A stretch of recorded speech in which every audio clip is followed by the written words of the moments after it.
I keep telling y'all to stop messing with the gays. It's not gonna go great for you. Give me your wig. Give me your wig. Cause it seems like you are through with it. Don't worry, y'all. I know that the WandaVision finale literally just happened. I will not be talking about it at all during this video. Make sure that you go to patreon.com/AdrianExpression. Y'all will have enough time because the podcast episode comes out on Tuesday, every Tuesday, so y'all have enough time to watch it. For those of you who haven't watched, obviously there was a whole lot of stuff that I liked, but there were a few, like I was writing my notes, I was doing my thing, okay, getting prepared, and there were a couple of things I'm just like, Mr. Mamas, even though I know y'all are gonna continue with this shit on into Phase 4, Multiverse of Madness, there were a couple of things that I was like, okay, I'm not really that satisfied with that, but it's okay. It's okay, we got time to talk and y'all got time to watch it. Speaking of shows that we all had time to watch, Pose, we already know that they're going to be coming out with their third season on May 2nd.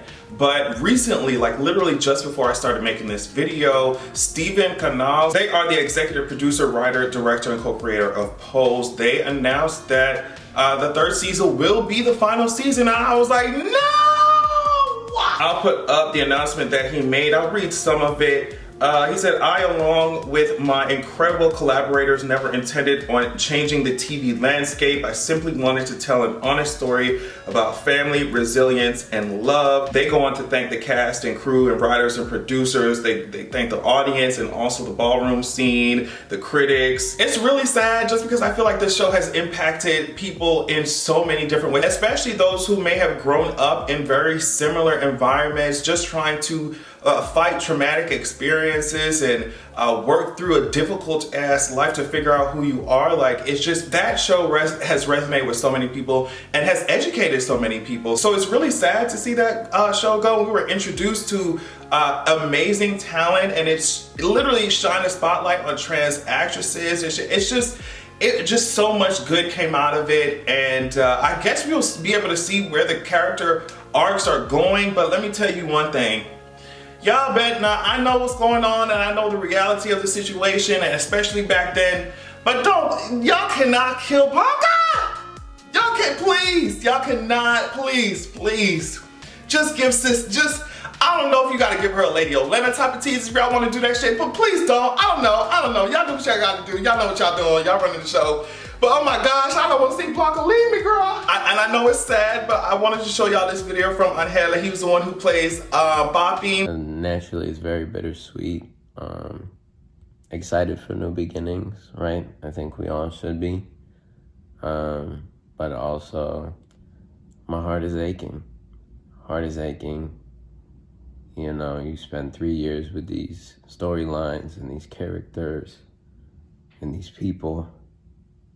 And it's naturally very hard to go from spending 18-hour days with these folks from one day to the next and not having them around as much. It's just so sad. He seemed like he about to cry. I mean, y'all did the damn thing. Y'all did exactly what you need to do, but I'm just like, damn, can the gays have something? You know what I mean? Can the trans have something? Can the bis have something? Can the pans have something? Can the lesbians have something? Can we have something? Oh God. All right, so let's just jump into this Lil Nas topic. This shit is hilarious to me, okay? So like I said in the beginning of this video, I don't know why y'all choose gays to mess with like we have it, like our tongues are not sharp as hell. We have had to defend ourselves for so long. And it's just like, and then on top of that, y'all choose to fuck with literally a troll, a professional troll. Like, he was literally a Nicki Minaj stan account. And speaking of Nicki Minaj, there is a story coming out, and I'm keeping my eye on that shit, but it's not looking good for y'all favorite sis. But I feel like we've been knew that since the very first time we found out that she married that motherfucker. But I mean, that's a whole nother topic that I'm sure we'll eventually be getting to. But you know, he was a whole ass Nicki Minaj fucking stan account. Like, why do you think that you'll be successful if you don't have the same type of trolling skills, if you don't have the same type of internet stan skills? Why do you think you'll be as successful? Why would you mess with his ass? So apparently 6ix9ine, old corny, weirdo, predatory, nasty ass, saw this headline: China makes COVID-19 anal swabs mandatory for foreigners. And I guess the first thing that popped into his head was a gay nigga. Like that was the first, and I promise you, that will never not be weird to me. The fact that, you know, we just be minding our business, and as soon as some straight people hear an anal swab, gay people, dick and ass, that's the first thing they think of. And it's like, sweetie, I want to know who's really the perverts. Like, who's really fucked up in the head? That's what I want to know. And I want to know why we're always on your mind all the time. Anyway, I guess Lil Nas wanted to know the answer to that question as well. And he got your ass on the fucking Summer Jam screen, sis, in not even 4K, 8K, it's gonna be 24K. And the way that they have been dragging your ass 24/7, around the clock type of tease, I'm talking about working and double dragging your ass. 6ix9ine, this shit was hilarious. And as you can obviously see here, Lil Nas made a whole ass TikTok just displaying the fact that apparently 6ix9ine had hopped in Lil Nas mentions and put them cute little emojis, gonna be in your city soon, what you doing? Oh my goodness. So of course, 6ix9ine had to hop up real quick and be like, before this shit gets out of hand, let me just show y'all that, there are no messages being exchanged between us on Instagram. And it's crazy because if you pause the video at his searches, like what 6ix9ine was searching on his Instagram, it was Lil Nas was the first one. Then I guess he was checking all the blogs and shit to see if they reported this shit. And DJ Academic, this shit was crazy as hell. And there's some people who are just like, okay, well, Lil Nas could be trolling, and he could be, I guess. I mean, but like, why are y'all like always spewing homophobic shit on the internet? So, okay, so let's say that he is trolling. Let's say that Lil Nas is trolling. He dragged this shit out your dumb ass for being homophobic on the internet for no reason, like unprovoked. And if he isn't, it just lets it, if Lil Nas is not trolling, this shit actually happened, I want to go inside of his DMs. I want to see what rappers, what DL rappers, what DL athletes, like I want to see all, let me see all the T-bitch. I want to see all them girls that are in his DMs and shit acting crazy as hell. Now, I don't understand. The thing is, I don't believe 6ix9ine asked, but whatever, we don't know. It's celebrities at the end of the day. Anything can happen. But my thing is, like, if you gonna hop in motherfuckers' DMs, why are you out here acting like, why are you out here being homophobic? That's the one thing with certain DL motherfuckers that I don't understand. Like, and not to say that 6ix9ine is DL or whatever. I don't know who he is. I don't know what type of creature he is. I don't know what planet he came from. You see what I'm saying? So that's not even in the, I'm not even talking about this shit. I'm just saying in general. It's just like a lot of DL niggas, I'm just like, just do what y'all do in y'all DMs and stop acting homophobic in public, cause bitch, the girls got receipts, ho. What are you talking about?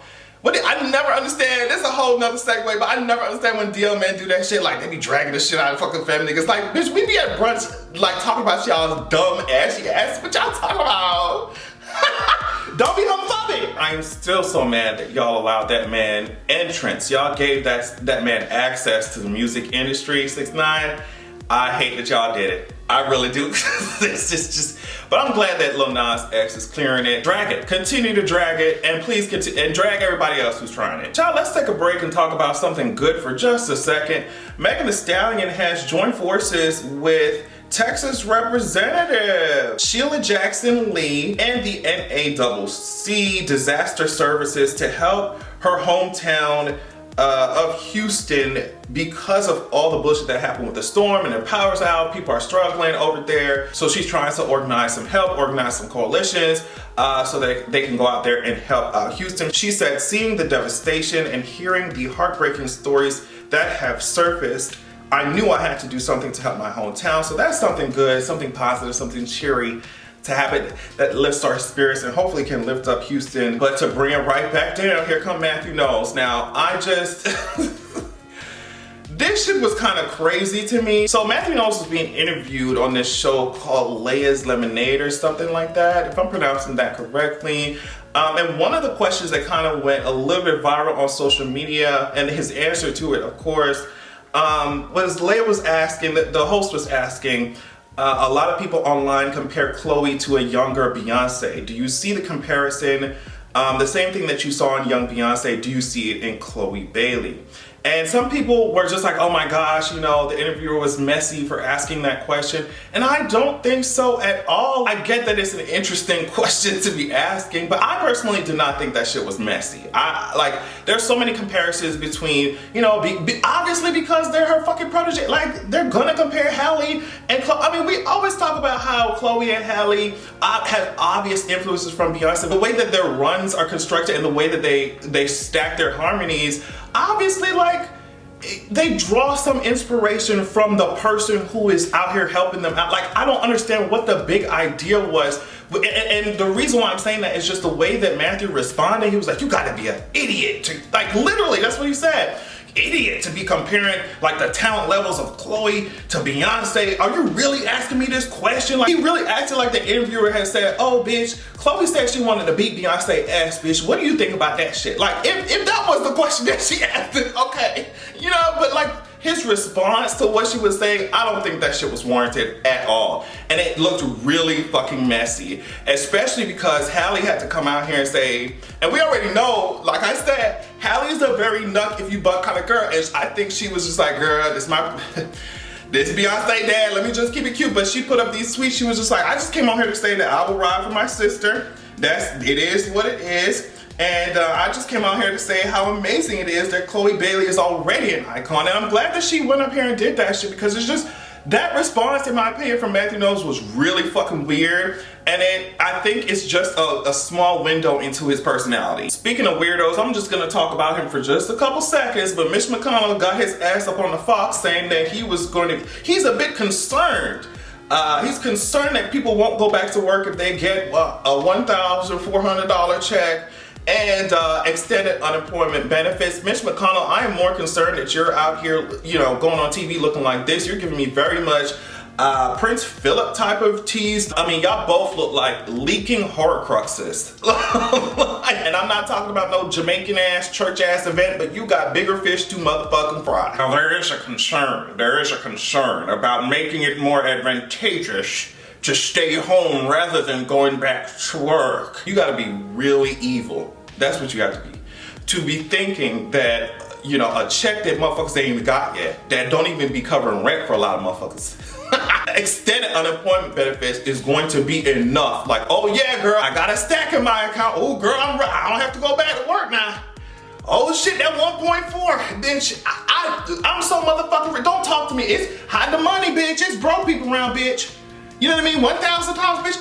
I'm literally traveling to Bora Bora right now, bitch. What the fuck you think is happening? Let me tell you what's actually happening. The Intercept is saying that your ass ain't gonna be serving your full term. So what's the tea? What's the tea? The Intercept said Mitch McConnell has compiled a short list of successors in his home state of Kentucky, preparing for the possibility that he does not serve out his full term. Multiple sources say that the reason Mitch McConnell is picking these successors, they're citing health reasons or the makeup of the upper chamber. But with the way that his ass is looking like the Night King, I'm already guessing which one it is. Mitch McConnell, good goddamn riddance. We're just moving on politically. I saw this headline. VP Kamala Harris just broke a 50-50 tie in the Senate to proceed on the COVID relief bill. I mean, y'all already know how I feel about all this shit, but for me, I think it's crazy that they literally was pulling down the amount of the check to $2,000 to $1,400. They was, you know, trying to work with the Republicans, trying to, you know, fuck over the American people, but doing it and claiming that doing so would appeal to the Republicans and would appeal. Them hoes got no votes. Claiming that, oh girl, we're doing it to be more appealing to Republicans than the Republicans ain't even vote for the fucking legislation y'all pushing through. Democrats are pathetic. It's important to know that VP Harris just voted so that they could begin debates. So it has not even passed. I mean, so it's gonna need to go through a whole bunch of debates, and they're hoping to get the bill completely sent to Joe Biden's desk before the 14th, because that's when a lot of programs and, you know, relief programs run out. So they're hoping to do that shit before the 14th. But girl, don't think that they already, you know, Joe Biden finna sign this shit now, girl. They gotta go debate on this shit, debate to see if, you know, you deserve your own money. I fucking hate it here. And of course, I mean, it's going to be inevitably it's gonna pass because it has so much, literally all the Democrats support it and they control the Senate. But the Republicans are going to try to make it as difficult as possible.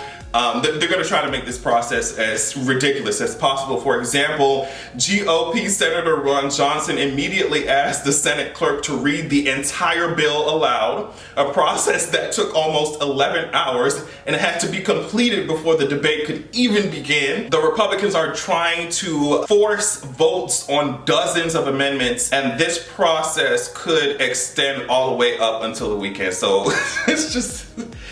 I really fucking hate it. But something else that I hate even more is the framing around this George Floyd Act thing that was passed, and even Joe Biden was celebrating that shit on Twitter. And I got all this information I'm about to tell you from NPR and The Guardian. It's just important that we pay attention to this shit, okay? So this is about the George Floyd Act, like I said. Among many reforms, it's like a police reform act. Among many reforms, the act seeks to ban racial profiling. Oh, here we go, ban racism. Okay, the act seeks to ban racial profiling, overhaul qualified immunity for police, and ban the use of chokeholds. And I'm gonna get on that in a second. The wide-ranging legislation would also ban no-knock warrants in certain cases, mandate data collection on police encounters, prohibit racial and religious profiling, like I said, and redirect funding to community-based policing programs. So the first thing that I have an issue with is George Floyd did not die of a fucking chokehold. He died because Derek had his fucking knee on his neck for fucking more than 8 minutes. So, and you gotta pay attention to how these bitches are talking about this fucking act. Like, oh yeah, it's the best thing we ever did in the fucking planet. Oh my God, oh my God. But in the act itself, it gave, what, $750 million to police. And the reasoning behind that is to investigate the deadly use of force by law enforcement. So you're gonna give, and that's what happens every time with Congress. When someone dies by the hands of fucking police, they go there, oh my God, we gotta give them more money. We give them more every time someone dies. More money for reform, more money for investigation. You think they gonna fucking investigate their goddamn selves? What's wrong with you bitches? They do the service level bullshit. Remember what they did to body cameras? All of a sudden they, turn them off. They weren't working. They put tape over them shit. Like, it is always service level bullshit. And to me, this is why there is no other way to get rid of this problem that we're facing than a complete revamp of what security, safety, policing, what that shit even looks like, abolishing these fucking fucked up ass departments with their billion-dollar budgets and coming up with something else. To me, this ain't gonna do shit. George Floyd ain't died from no chokehold. Y'all had his knee on his neck. Don't play with me. And y'all gave, like I said, $750 million to police.